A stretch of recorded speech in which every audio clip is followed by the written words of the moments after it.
የድንግል ማርያምን ቅድስና የድንግል ማርያምን እንደው ሄኖክ ምን ብሎ ነው እስቲ የሚያመሰግናት እስቲ ቅድስናዋን እንዴት ይገልጻታል የሚለውን ሐሳብ ላንሳ።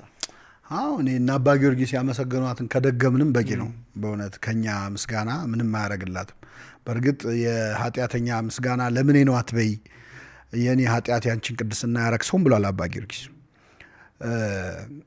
በጣም የሚገርመው አባ ጊዮርጊስ ዘጋስጫ እመቤታችንን አመስግኖ በተለይ አርጋኖን በጣም የሚወደው እሷ የሚወደደችለት ስራዋ ነው እና የመጨረሻ ንግግሩ ምን እንደሆነ ታውቃለህ? ይቅር በይኝ ላመሰግንሽ ብዬ ተዳፈርኩ ነው ያለው።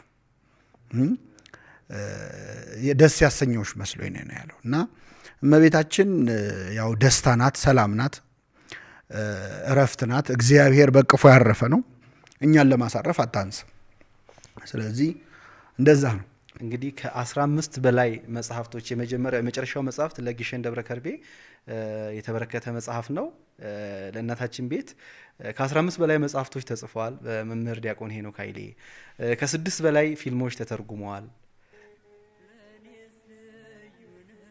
ብዙ ጊዜ ስላየው ነው ስለእመቤታችን ስታነሳና